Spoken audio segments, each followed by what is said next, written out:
Good afternoon everyone. Welcome to north east PSC. और आप लोगों का जो जेई का नॉन टेक्निकल पोर्शन है वो हम देख रहे हैं। आपका पहला 3 वीडियो हो चुका है, उन 3 वीडियो को भी थोड़ा सा देख लीजिएगा। नॉर्मली आपका जो क्लास होता है वो होता है ट्यूसडे, थर्सडे एंड सैटरडे। ठीक है, चलिए तो स्टार्ट करते हैं बिना देरी किए।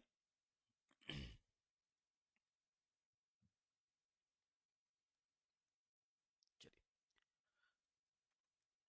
तो सबसे पहला क्वेश्चन है, कि who planted the tree of liberty. तो ट्री ऑफ लिबर्टी जो है वो किसने बनाया था या किसने प्लांट किया था। अब ये जो ट्री ऑफ लिबर्टी है ये किसके साथ जुड़ा हुआ है पता है? ये फ्रेंच मोरल्स के साथ जुड़ा हुआ है। ठीक है, फ्रेंच मोरल्स के साथ जुड़ा हुआ है। अब ये जो ट्री ऑफ लिबर्टी है ये किसने किया था? ये किया गया था बाय टीपू सुल्तान। ठीक है, टीपू सुल्तान की जो कैपिटल थी that is known as Srirangapatna.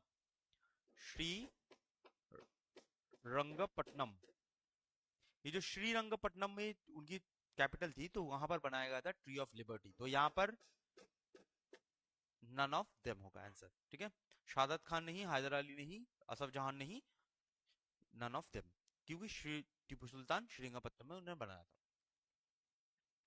Next होता है who founded home rule movement.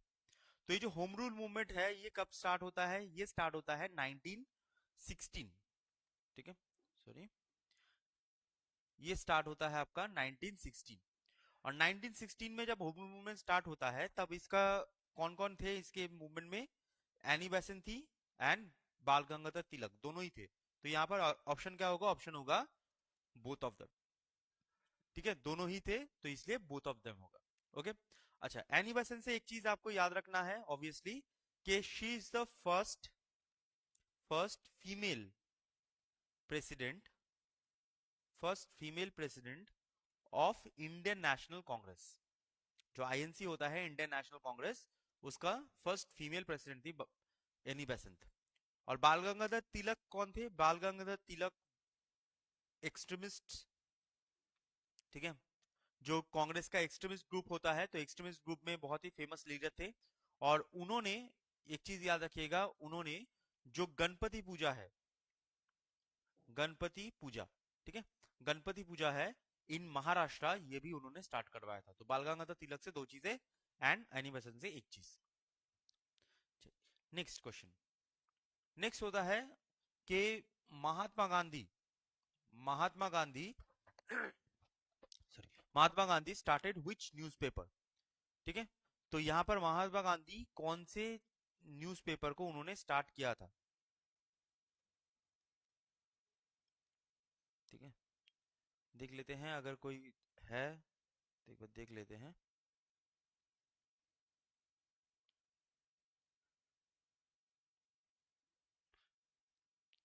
ठीक है, चलिए, तो महात्मा गांधी ने कौन सा न्यूज़पेपर स्टार्ट किया था? तो महात्मा गांधी ने हरिजन भी किया था, इंडियन ओपिनियन भी किया था, नवजीवन भी किया था। तो आंसर होगा ऑल ऑफ दी अबव। तो महात्मा गांधी ने तीनों ही न्यूज़पेपर को स्टार्ट किया था।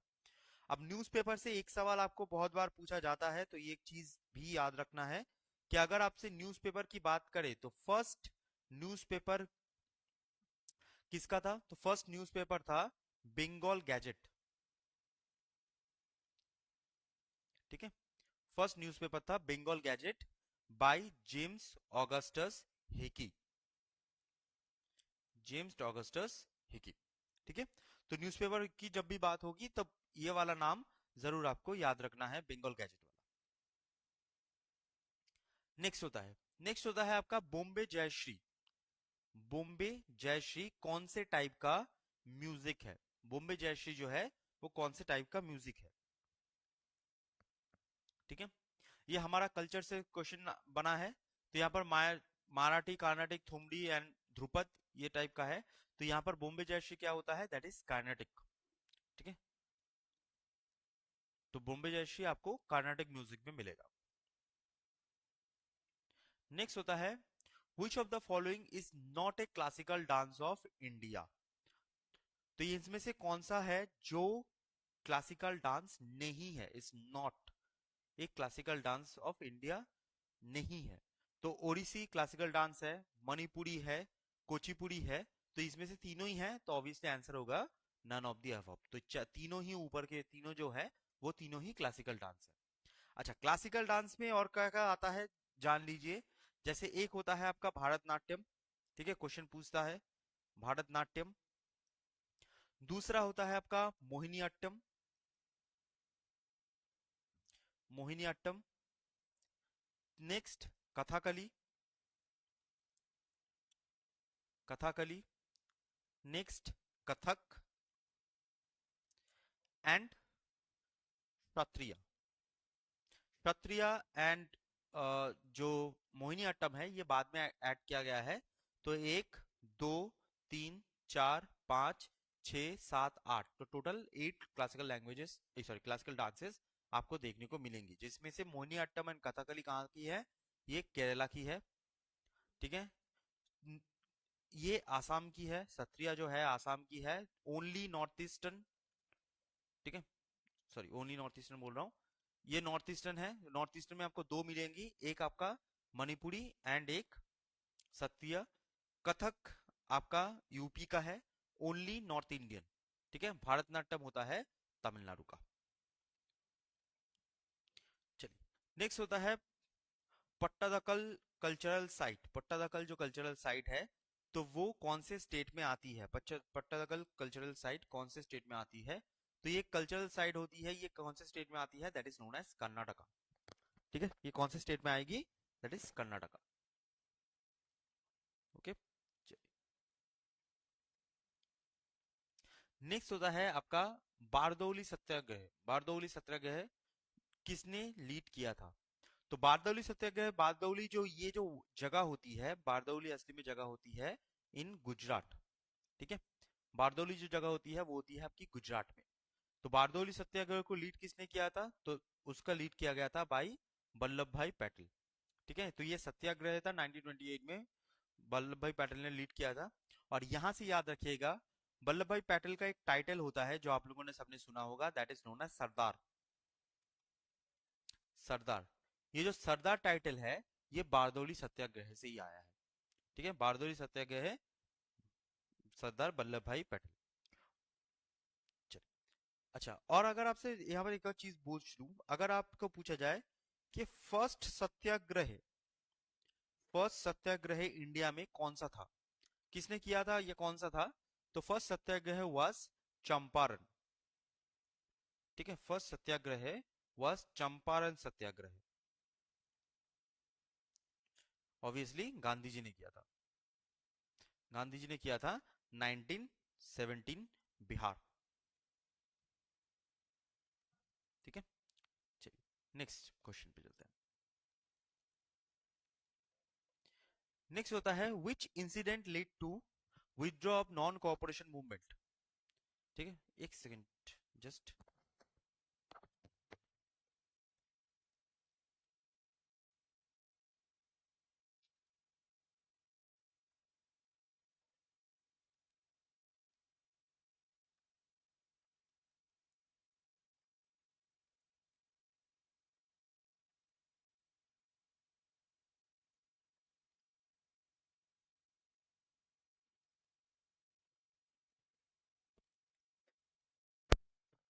सॉरी, बहुत गर्मी लग रहा था। चलिए, तो which incident led to withdraw of the non cooperation movement? तो नॉन कोऑपरेशन मूवमेंट को विथड्रॉ करने के लिए कौन सा चीज हुआ था? तो यहाँ पर Alipur bomb case, Meerut controversy case, Poona pact, ये सब दिया हुआ है। लेकिन हुआ क्या था? हुआ था इन 1922 में एक इंसिडेंट हुआ था, दैट इज नोन एज चौड़ी चौड़ा, ठीक है। चौड़ी चौड़ा, ये जो चौड़ी चौड़ा इंसिडेंट होता है, तो इसमें क्या होता है कि चौड़ी चौड़ा नाम का एक एरिया होता है यूपी के पास, यूपी में गोरखपुर के पास। तो वहां पर लोग नॉर्मल प्रोटेस्ट कर रहे थे, नॉन वायलेंट प्रोटेस्ट कर रहे थे। तो वहां पर पुलिस आती है और पुलिस गोली चला देती है। अब जब पुलिस गोली चला देती है तो लोग भड़क जाते हैं और पुलिस को दौड़ा कर पुलिस स्टेशन के अंदर बंद कर देती है, मतलब सब जाके पुलिस स्टेशन के अंदर बंद हो जाते हैं। और उस समय का पुलिस स्टेशन आज का पुलिस स्टेशन की तरह नहीं था, उस समय का लकड़ी का बनता था। तो उन्होंने क्या किया, जो पुलिस स्टेशन जो था जिसमें से लोग थे, तो उसमें आग लगा देते हैं। और उस आग लगाने से क्या होता है, 22 जो पुलिस ऑफिसर्स हैं उनकी डेथ हो जाती है। That is known as Chauri Chaura incident. ये जो चौरी चौरा इंसिडेंट होता है, इसकी वजह से नॉन कोऑपरेशन मूवमेंट को बंद कर देते हैं गांधी जी। तो यहाँ पर ऑप्शन क्या होगा, ऑप्शन होगा नन ऑफ द अबव। तो यहाँ पर कोई भी नहीं है। नेक्स्ट होता है कि विच रिवर फॉलोइंग सिटीज जो ठीक है, ओके ठीक है। अब यहाँ पर देखो, जब भी रिवर से पूछा जाता है ना, जब भी रिवर का बात होता है, तो रिवर में अभी के टाइम पे, इस टाइम पे क्या होता है, रिवर में अभी के टाइम पे कुछ फेमस फेमस क्वेश्चंस हैं। जैसे आपको ट्रिब्यूटरी से पूछ सकता है क्वेश्चंस, दूसरा आपको सिटीज से पूछेगा, और तीसरी चीज आपको डैम या फिर फीचर से पूछेगा। तो रिवर में जब भी आप पढ़ोगे तो इन तीन चीजों पे जरूर ध्यान दीजिएगा। पहले के जमाने की तरह नहीं है कि कहाँ से स्टार्ट होता है कहाँ पर जाकर खत्म होता है, वैसा क्वेश्चन अभी नहीं आता है। ठीक है, बहुत ही रेयरली आता है, बट वो क्वेश्चन बंद हो चुका है। इन क्वेश्चन पे ज्यादा फोकस किया जा रहा है। तो यहाँ पर क्वेश्चन का आंसर क्या होगा, फर्स्ट ऑफ ऑल, तो फर्स्ट होता है, दिया हुआ है नासिक गोदावरी के पास है, एकदम सही है। ठीक है, नासिक गोदावरी के पास है। नेक्स्ट होता है भुवनेश्वर महानदी के पास है, नहीं, भुवनेश्वर मदन नदी के पास नहीं होता। और जबलपुर नर्मदा के पास है, ये वाला सही है। तो यहाँ पर दो सही है, नासिक वाला सही है और जबलपुर वाला सही है। तो यहाँ पर ऑप्शन क्या होगा, 1 और 3। ठीक है, चलिए। नेक्स्ट होता है dolomite. Dolomite is used in which field. तो डोलोमाइट यहाँ पर कौन सी चीज बनाने के लिए यूज किया जाता है, soil conditioner, pasteurisation, dynamite, synthetic rubber. तो डोलोमाइट असली में होती क्या है, डोलोमाइट आपको नॉर्मली दिखती है, जो एक, आप बोल सकते हो डोलोमाइट एक सेडिमेंटरी रॉक होता है। ठीक है, बहुत ही सॉफ्ट टाइप का सेडिमेंटरी रॉक होता है। तो ये यूज किया जाता है, यूज किया जाता है सॉइल कंडीशनर के हिसाब से। ठीक है, तो सॉइल में दो चीजें तीन चीजें आप सॉइल से याद रखनी है। पहला, सॉइल की अगर स्टडी की बात की जाए, कि सॉइल की स्टडी क्या होती है, तो सॉइल की स्टडी होती है आपकी पेडोलॉजी। ठीक है, सॉइल की स्टडी होती है पेडोलॉजी, क्योंकि सॉइल एक ग्रीक वर्ड से आता है, दैट इज नोन एज पेडोस। ठीक है, पेडोस से आता है, तो इसीलिए इसको बोलते हैं पेडोलॉजी, पहली चीज।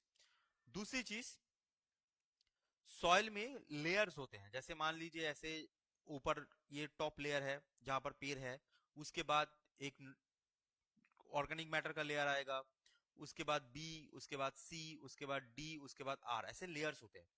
तो अगर मान लीजिए यहाँ पर सॉइल में जितने भी लेयर्स हैं वो इंटैक्ट है, ठीक है, एकदम बढ़िया लेयर्स है, सब कुछ दिखता है, ठीक है, तो उसको हम बोलते हैं zonal soil. Zonal soil, zonal soil क्या होता है, जिसमें जो सॉइल का लेयर्स हैं, ये सॉइल हॉराइजन्स होते हैं, वो एकदम क्लियरली दिखते हैं, they are known as zonal soils. जहां पर लेयर, जहां पर लेयर नहीं है, लेयर नहीं है मींस लेयर बहुत डेवलप नहीं है, या फिर लेयर, कोई लेयर मिसिंग है, कोई लेयर बहुत छोटा है, कोई लेयर बहुत बड़ा है। तो जहां पर लेयर अच्छे से डेवलप नहीं होता, तो उसे हम बोलते हैं एजोनल सॉइल। ठीक है, एजोनल सॉइल। और एक होता है आपका मार्श वाला एरिया। ठीक है, मार्शी, मार्शी का मतलब होता है कीचड़ वाला एरिया। तो जो कीचड़ वाला एरिया होता है, तो इसे हम बोलते हैं इंटरजोनल सॉइल।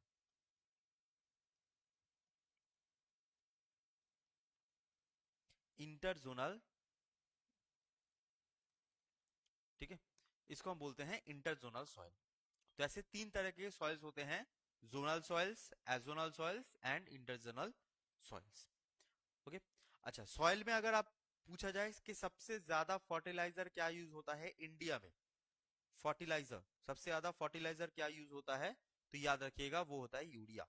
हमारे देश में सबसे ज्यादा फर्टिलाइजर फर्टिलाइजर यूज किया जाता है यूरिया को। ओके, चलिए, नेक्स्ट क्वेश्चन। नेक्स्ट होता है महात्मा गांधी मेरी नेशनल पार्क। महात्मा गांधी मेरी नेशनल पार्क, तो मेरी नेशनल पार्क कहां पर होता है, वो होता है इन अंडमान। अंडमान आइलैंड में आपको महात्मा गांधी मेरी नेशनल पार्क मिलेगा। ठीक है। अच्छा, अगर अंडमान की बात करें, क्योंकि यहाँ से कुछ कुछ सवाल आ सकते हैं, तो अंडमान की अगर बात करें, अंडमान आइलैंड्स की, तो अंडमान आइलैंड्स की जो कैपिटल होती है, कैपिटल होती है, वो होती है आपकी पोर्ट ब्लेयर। ठीक है। अच्छा, अंडमान निकोबार आइलैंड्स, सिर्फ अंडमान नहीं, अंडमान निकोबार आइलैंड्स में इंडिया का साउदर्न मोस्ट पॉइंट होता है। ठीक है, इंडिया साउदर्न मोस्ट पॉइंट,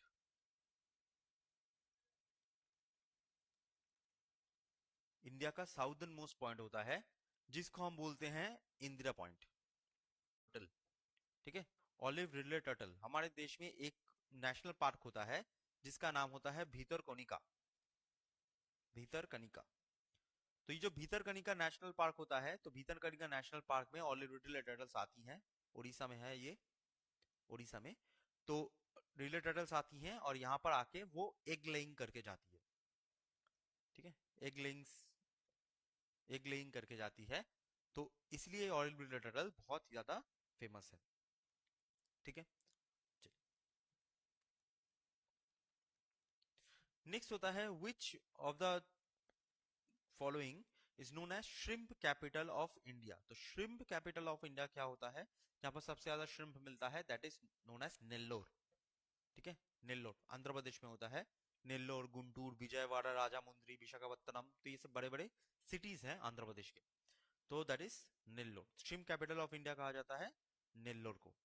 अच्छा, स्पाइस हब ऑफ इंडिया कहा जाए तो, स्पाइस हब ऑफ इंडिया जो सवाल पूछा जाता है तो उसमें आते हैं, स्पाइस ऑफ इंडिया, इसे हम बोलते हैं Kerala. Next, Manchester of India, Manchester of India, Manchester of India होता है आपका अहमदाबाद, अहमदाबाद। उसको छोड़कर अगर आपसे पूछा जाए कि sugar bowl of India, sugar bowl of India, तो शुगर बोल ऑफ इंडिया क्या होता है, that is known as Uttar Pradesh. तो ऐसे कुछ सवाल जो हैं जो ऑलरेडी पूछे जा चुके हैं, ठीक है, पूछे जा चुके हैं, तो उनको भी मैंने यहाँ पर बोल दिया। ठीक है, shrimp capital of India that is known as Nellore, जो आंध्र प्रदेश में होगा। अच्छा, आंध्र प्रदेश की अगर कैपिटल पूछा जाए, हैदराबाद मत बोलना भूल के भी। ठीक है, आंध्र प्रदेश की कैपिटल होती है अमरावती। हैदराबाद पहले हुआ करता था, अभी वो तेलंगाना का है, ये अमरावती होगा आंध्र प्रदेश का।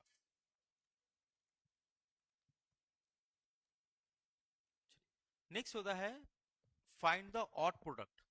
तो यहां पर दिया गया है मस्टर्ड, ग्राउंडनट, सेसमी।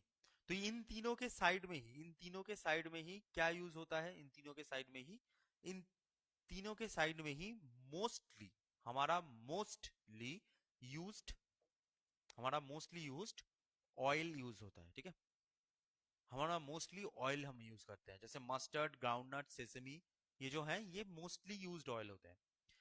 ठीक है, तो यहाँ पर ऑड वन कौन है, that is known as castor seed.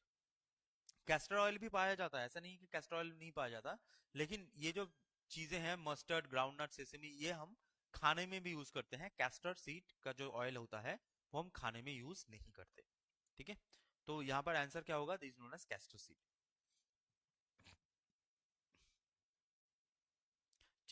Next, next होता है आपका नाबार्ड। नेक्स्ट होता है नाबार्ड। तो नाबार्ड का फुल फॉर्म क्या होता है, नाबार्ड का फुल फॉर्म, तो नाबार्ड का फुल फॉर्म आने से पहले मैं थोड़ा सा आपको बता दूं कि जो नाबार्ड होता है, नाबार्ड जो है, फर्स्ट ऑफ ऑल इसका जो हेडक्वार्टर है, हेडक्वार्टर आपको दिखेगा इन मुंबई। नाबार्ड का हेडक्वार्टर होता है मुंबई में, पहला चीज। दूसरी चीज क्या होती है, नाबार्ड जो होती है वो रूरल एरियाज, रूरल एरियाज या फिर आपका एग्रीकल्चर रिलेटेड जितना भी लोन होता है, एग्रीकल्चर रिलेटेड जितना भी लोन होता है वो नाबार्ड संभालती है। अच्छा, नाबार्ड को छोड़, उसको छोड़कर और चीज भी याद रखना है कि जितने भी, सॉरी, जितने भी आपके रूरल बैंक्स होते हैं, ठीक है, रूरल बैंक्स, जितने भी रूरल बैंक्स होते हैं वो सब नाबार्ड के अंडर आते हैं। ठीक है, जितने भी रूरल बैंक्स हैं। तो नाबार्ड का फुल फॉर्म यहाँ पर पूछा गया है। नाबार्ड का फुल फॉर्म क्या होता है? नाबार्ड का फुल फॉर्म होता है national bank for agriculture and rural development. ठीक है, national bank for agriculture and rural development. और नाबार्ड जो पैसा देती है ना, नाबार्ड जहां से पैसा देती है, यहाँ पर एक्स्ट्रा चीज बोल दूं, जस्ट एक्स्ट्रा, नाबार्ड जहां से पैसा देती है तो यहाँ पर एक फंड होता है जिसको कहा जाता है RIDF, rural infrastructure development fund. तो अगर आपसे कभी पूछा जाए कि RIDF किसके साथ जुड़ा होता है, तो वो नाबार्ड से जुड़ा होता है। ठीक है, rural infrastructure development fund. Next होता है which is famous, which is which place is the famous for manufacturing of diesel rail engine। तो हमारे देश में जो डीजल रेल इंजन होता है तो उसके मैन्युफैक्चरिंग में कौन सा एरिया बहुत ही ज्यादा फेमस है? ठीक है, कौन सी जगह सबसे ज्यादा फेमस है? That is known as Varanasi. हमारे देश में मैक्सिमम जो डीजल रेल इंजन जो होती हैं वो वाराणसी में बनती थी। ठीक है, अभी तो नॉर्मली डीजल रेल इंजन जो आपको दिखेगा वो कहाँ पर दिखेगा? वो लॉन्ग रूट जो होता है, लॉन्ग रूट पे दिखता है। ठीक है, अच्छा, जब भी रेल की बात होती है हमारे देश में, जब रेल की बात होती है तो रेल से कुछ सवाल पूछे जा सकते हैं। पहला सवाल कि रेल कब आया? तो इंडिया में 1853 में रेल फर्स्ट टाइम आता है, जो बॉम्बे टू थाने होता है। ठीक है, बॉम्बे टू थाने। इस समय अगर पूछा जाए कि इस समय गवर्नर जनरल कौन था, तो इस समय गवर्नर जनरल था डालहौजी। ठीक है, डालहौजी। तो फर्स्ट चीज बॉम्बे टू थाने। दूसरी चीज, हमारे देश में फर्स्ट मेट्रो कहां पर आता है? फर्स्ट मेट्रो, तो फर्स्ट मेट्रो हमारे देश में कहां पर आता है? तो हमारे देश में फर्स्ट मेट्रो आता है कोलकाता। ठीक है, अच्छा, नेक्स्ट, हमारे देश में दो चीजें याद रखिएगा हमारे देश में रेल से जुड़ा हुआ, कि अगर आपसे पूछा जाए कि हमारे देश में सबसे लॉन्गेस्ट, जो क्वेश्चन बहुत पूछे जाते हैं तो उसमें आते हैं, लॉन्गेस्ट रेल प्लेटफॉर्म कौन सा है? हमारे देश में लॉन्गेस्ट रेल प्लेटफॉर्म कौन सा है? तो वो होता है आपका हुबाली। हुबाली, हुबाली होता है आपका कर्नाटका। ठीक है, अच्छा, लॉन्गेस्ट रेल जर्नी या rail line, longest rail line या जर्नी, वो होता है आपका Vivek express. Vivek express, and obviously the busiest platform, busiest platform is known as Howrah. ठीक है, तो ये बेसिक कुछ चीजें हैं जो आपको क्वेश्चन पूछा जाता है, जब भी रेल से क्वेश्चन आता है तो यहाँ पर रेल से क्वेश्चन पूछा जाता है। और अगर बहुत ज्यादा टफ कर दे क्वेश्चन, मैं देता हूँ टफ, कि अगर मान लीजिए आपसे पूछा गया कि लॉन्गेस्ट फ्रेट ट्रेन कौन सा होता है? फ्रेट, फ्रेट का मतलब होता है कि जो सिर्फ और सिर्फ सामान लेके चलता है। इंडिया में सबसे लॉन्गेस्ट फ्रेट ट्रेन कौन सा होता है? तो उसका नाम होता है वासुकी। ठीक है, उस ट्रेन का नाम होता है वासुकी। ठीक है, 5 किलोमीटर के आसपास है, इतना लंबा। चलिए, नेक्स्ट क्वेश्चन। नेक्स्ट होता है Narora atomic power, Narora atomic power station कौन से स्टेट में है? नरोरा एटॉमिक पावर स्टेशन, तो नरोरा एटॉमिक पावर स्टेशन कौन से स्टेट में होता है? ये होता है आपका उत्तर प्रदेश। ठीक है, उत्तर प्रदेश। अच्छा, अब यहां से क्या क्या सवाल आ सकता है? पहला, first power plant in India, atomic power plant की बात कर रहा हूं मैं obviously, that is known as Tarapur. Tarapur जो महाराष्ट्र में है। नेक्स्ट, हमारे देश में जो एटॉमिक रिसर्च सेंटर है वो कहां पर है? एटॉमिक रिसर्च, तो हमारे देश में एटॉमिक रिसर्च सेंटर होता है भाभा एटॉमिक रिसर्च सेंटर। ठीक है, बार्क, ये भी महाराष्ट्र में होता है, Bhabha atomic research centre. Okay.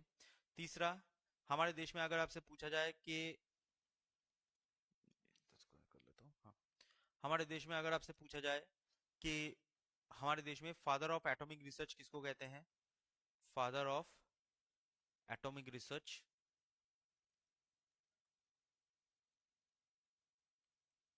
Father of atomic research, तो उनका नाम होता है होमी जहांगीर भाभा। होमी जहांगीर भाभा। अब एटॉम पावर प्लांट से कुछ सवाल पूछे जाते हैं, जैसे मान लीजिए पावर प्लांट में फ्यूल क्या होता है, फ्यूल कौन सा यूज होता है? तो फ्यूल होता है यूरेनियम, यूरेनियम, और इंडिया में थोरियम भी होता है। ठीक है, यूरेनियम एंड थोरियम। ठीक है, थोरियम होता है आपका एटॉमिक नंबर 90, यूरेनियम होता है 92। ठीक है, तो यूरेनियम में दो होते हैं, 92, 233, और यूरेनियम 92, 235। ठीक है, अच्छा। और एटॉमिक पावर सेंटर में मॉडरेटर के हिसाब से क्या यूज होता है एज अ मॉडरेटर? तो मॉडरेटर यूज होता है, याद रखिएगा, हेवी वाटर। मैं दूसरा कलर यूज करता हूं जिससे आपको देखने में आसानी हो। Heavy water, heavy water and graphite,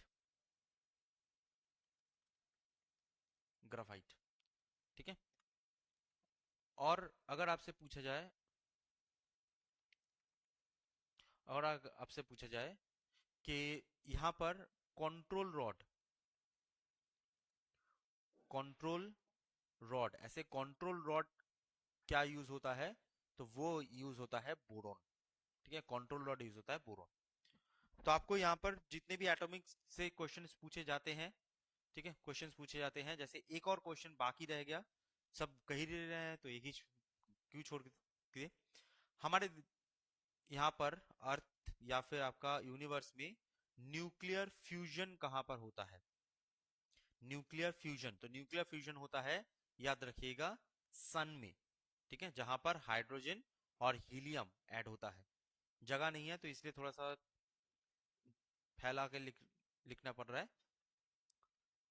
okay, तो क्वेश्चन नंबर 1, 2, 3, 4, 5, 6 एंड 7। ठीक है, तो आपके एटॉमिक पावर से नॉर्मली ऐसे 7 क्वेश्चंस बनते हैं जो सब जगह पर हमने यहाँ पर कवर कर दी। ठीक है, चलिए नेक्स्ट।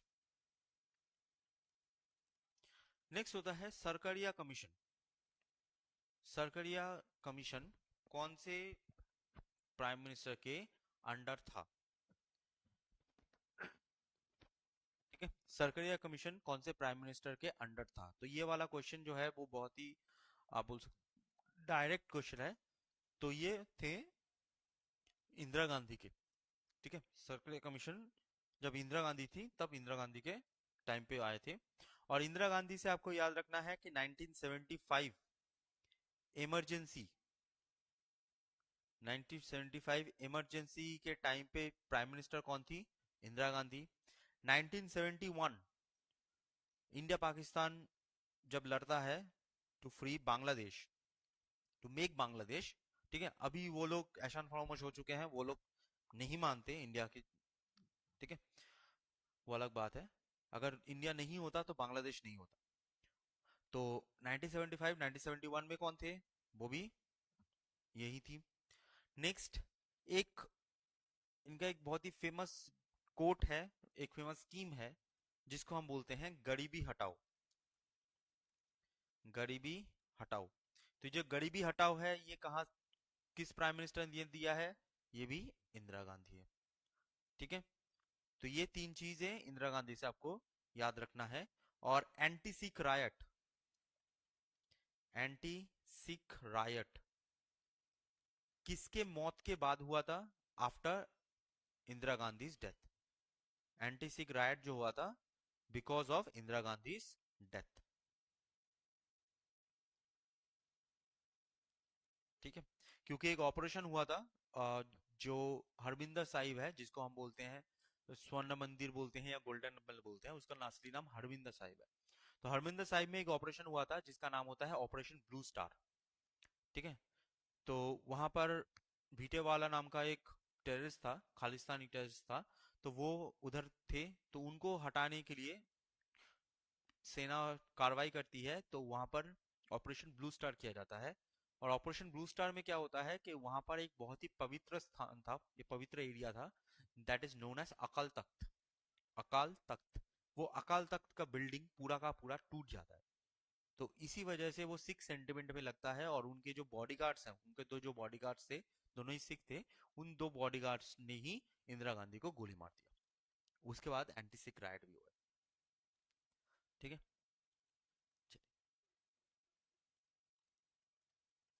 नेक्स्ट होता है the heart currency. Heart currency क्या होती है? देखो, बहुत सारे करेंसीज होती हैं जो नाम यूज होता है, जैसे हार्ट करेंसी। हार्ट करेंसी क्या होती है? हार्ट करेंसी होती है स्टेबल करेंसी, जो करेंसी बहुत स्टेबल है, तो उसको बोलते हैं हार्ट करेंसी। एक होता है आपका hot currency.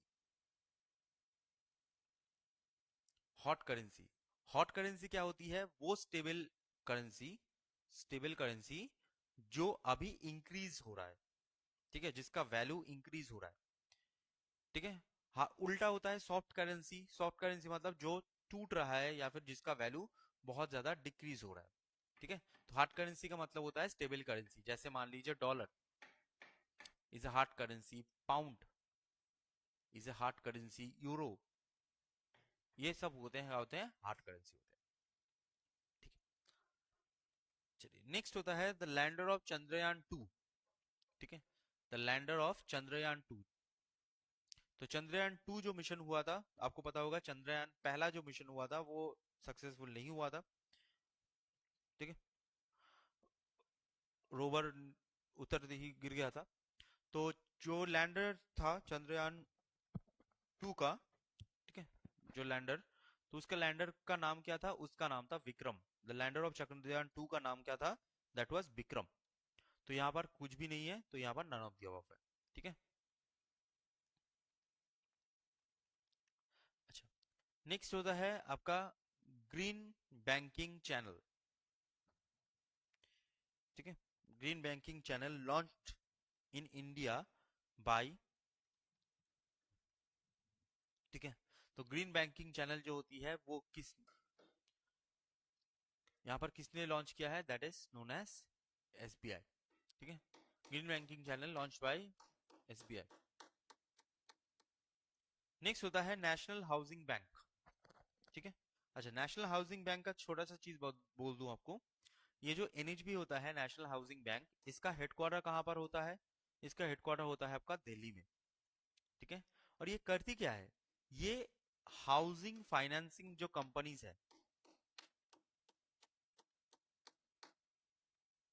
Housing financing companies को लाइसेंस देती है। ठीक है, अब ये इंपॉर्टेंट क्यों है? क्योंकि इंपॉर्टेंट इसलिए है कि अगर मान लो आप हाउस लोन लेते हो या होम लोन लेते हो, तो क्या होता है ना, आप बहुत लंबे टाइम के लिए लेते हो, लाइक 10 ईयर्स, 15 ईयर्स, 20 ईयर्स। अब 20 ईयर्स तक वो कंपनी रहेगी कि नहीं रहेगी, वो भी तो देखना पड़ेगा ना। अब किसी को भी अगर आपने दे दिया और वो कंपनी बीच में ही चली गई, तब क्या होगा? तब सरकार को भी बहुत लॉस होगा, जिन्होंने पैसा लिया है उनको भी लॉस होगा, जिन्होंने पैसे लगाया है उनको भी लॉस होगा। तो वो चीज ना हो, तो ऐसे स्टेबल कंपनी को देखा जाता है जो बहुत दिन तक टिक सकती है, जिनके पास अच्छा खासा पैसा है, उनको ही लाइसेंस दिया जाता है। ये लाइसेंस कौन देता है? ये देता है नेशनल हाउसिंग बैंक। ठीक है, तो नेशनल हाउसिंग बैंक ये बनता कब है? नेशनल हाउसिंग बैंक ये बनता है 1988 को, सॉरी, 1988 को। ठीक है, नेक्स्ट होता है एम्बर बॉक्स।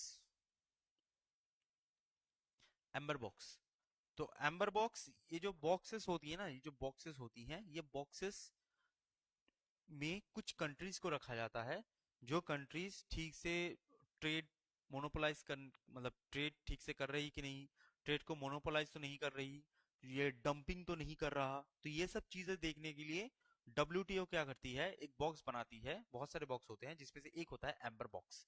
ये क्या होता है? ये होता है डब्ल्यूटीओ अफेयर्स। डब्ल्यूटीओ मतलब World Trade Organization. World Trade Organization 1995 में बनता है, इससे पहले वर्ल्ड ट्रेड ऑर्गेनाइजेशन से पहले था आपका गैट। ठीक है, गैट बनता है 1948 में। तो ये जो गैट होता है यही चेंज हो जाता है टू 1995 वर्ल्ड ट्रेड ऑर्गेनाइजेशन। ठीक है, नेक्स्ट होता है national institute of rural development. National institute of rural development ये कहाँ पर है? तो national institute of rural development, ये बहुत ही डायरेक्ट सवाल है, ये कहाँ पर है? ये होता है आपका हैदराबाद। ठीक है, नेक्स्ट द फर्स्ट इंडियन होगा, Indian, okay, the first Indian to deliver Hindi speech in UN General Assembly. UN General Assembly आपको पता होगा, जिसको हम बोलते हैं यूएनजीए। यूएनजीए क्या होता है? यूएनजीए का हेडक्वार्टर जो होता है, यूएनजीए का आपको जो हेडक्वार्टर दिखेगा वो आपको दिखेगा इन वॉशिंगटन डीसी। ठीक है, अब इसमें क्या होता है, इसमें आपको जो 196 मेंबर कंट्रीज हैं वो आती हैं और यहाँ पर डिस्कशन होता है, जिसको बोलते हैं यूएन जनरल असेंबली। ठीक है, अब यूएन जनरल असेंबली में पहला इंडियन जिन्होंने हिंदी में स्पीच दिया था, तो उनका नाम क्या है? वो हमारे एक प्राइम मिनिस्टर थे, that is known as Atal Bihari Vajpayee ji. ठीक है, अटल बिहारी वाजपेयी जी पहले इंडियन थे जिन्होंने हिंदी में स्पीच दिया था।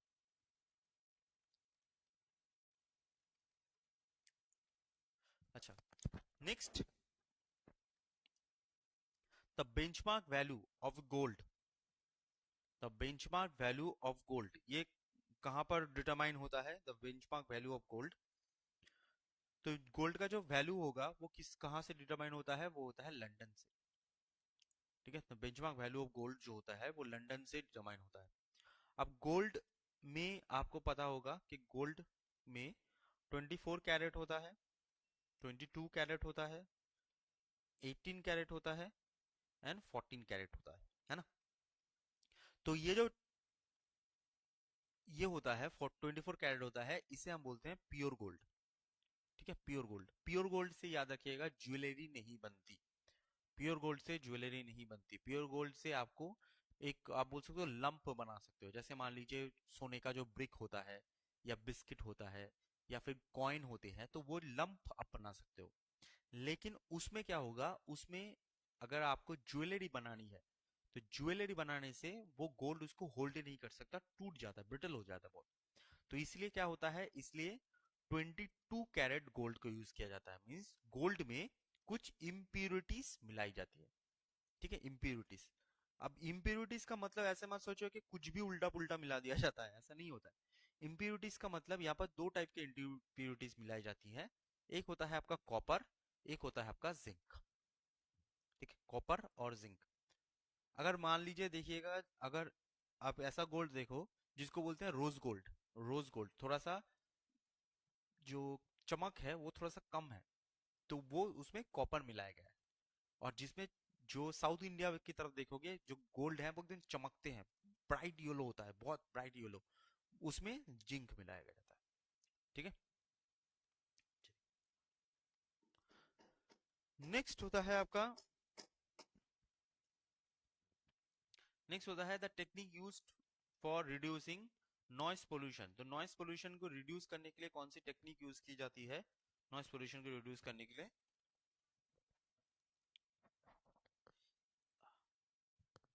ठीक है, नॉइस पोल्यूशन को यूज करने के लिए यूज किया जाता है ग्रीन मफलर।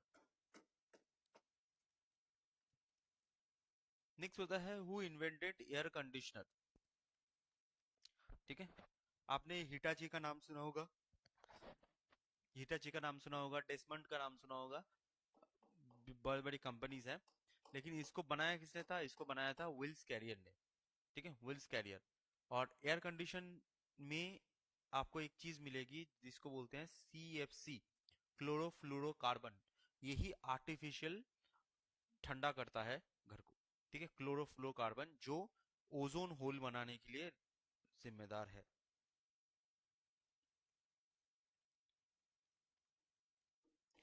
नेक्स्ट होता है which acid forms in our stomach. इस हमारे स्टमक में क्या होता है? That is known as HCl। ये तो सबको पता ही है। नेक्स्ट होता है इंसुलिन। इंसुलिन जो होती है, तो फर्स्ट इंसुलिन डिस्कवर कब होती है? इंसुलिन डिस्कवर कौन करता है? ठीक है। तो इंसुलिन डिस्कवर, ये जो तीन है, Charles Best, Macleod and Banting, ये तीनों ही मिलके इंसुलिन डिस्कवर करते हैं, ऑल ऑफ देम। ठीक है। अच्छा, इंसुलिन से एक चीज बोल दूं आपको, अगर जो इंसुलिन वाला पोर्शन है ना, इंसुलिन, तो इंसुलिन क्या होता है, इंसुलिन निकलता है पैनक्रियास से, पैनक्रियास। अब इंसुलिन में एक चीज आपको जान लो कि इंसुलिन क्या करता है, हमारे बॉडी में जो ग्लूकोज होता है, ग्लूकोज होता है, उसको ग्लाइकोजन करने में मदद करता है, ग्लूकोज को ग्लाइकोजन बनाने में मदद करता है। और ये जो ग्लाइकोजन होता है, ये क्या होता है, ये बहुत ज्यादा मात्रा में सेल, ठीक है, मसल्स, इसमें क्या होता है, इसमें एब्जॉर्ब हो जाता है। जो ग्लाइकोजन होता है ना, सेल्स और मसल्स में एब्जॉर्ब हो जाता है। तो हमारी जो ग्लूकोज होती है, ग्लाइकोजन होता है, वो सेल्स और मसल में एब्जॉर्ब करने का काम करती है। अब मान लीजिए कि जो आपकी बॉडी में इंसुलिन ज्यादा बनी ही नहीं, या फिर आपके जो सेल्स हैं, ठीक है, सेल्स हैं, मसल्स हैं, वो इंसुलिन रेजिस्टेंट हो जाए, इंसुलिन से रेजिस्टेंस मिल जाए उसको, ठीक है, इंसुलिन रेजिस्ट करे, तब क्या होगा, इंसुलिन अगर आपकी बॉडी में बनी नहीं, तब आपको होता है diabetes, diabetes, that is type 1। और जब इंसुलिन रेजिस्ट हो जाए, इंसुलिन रेजिस्ट हो जाए, आपकी बॉडी में इंसुलिन रेजिस्ट हो जाएगा, ठीक है, मतलब रेजिस्ट कर देगा, मतलब फैट बहुत ज्यादा होगा तो वो सेल्स तक या फिर मसल्स तक नहीं पहुंचेंगी। तो ऐसे अगर जब होता है तो उसमें होता है आपका डायबिटीज 2, ठीक है, टाइप 2 डायबिटीज, उसको बोलते हैं टाइप 2 डायबिटीज। अगर आपने कभी सुना है तो उसको बोलते हैं टाइप 2 डायबिटीज। तो इंसुलिन नहीं बनेगी तो डायबिटीज टाइप 1, और इंसुलिन अगर रेजिस्ट हो जाए तो इसको बोलते हैं टाइप 2 डायबिटीज। ठीक है। तो ये आपके पेपर्स हैं। नेक्स्ट दिन हम फिर से आएंगे और बाकी जो पेपर्स चीजें हैं, जो क्वेश्चंस हैं, वो हम देखेंगे। जितने भी क्वेश्चंस हैं ये मैंने आपका जो एपीपीएससी का सरकारी वेबसाइट है वहां से मैंने क्वेश्चन उठाया है, आप लोग भी वहां पर जाके देख सकते हो, क्वेश्चन को प्रैक्टिस करते रहिए। ठीक है। तो नेक्स्ट दिन मिलते हैं, और आपका क्लास ट्यूसडे, थर्सडे, सैटरडे होगा 2 बजे। ठीक है। Thank you so much. चलिए आज के लिए इतना ही।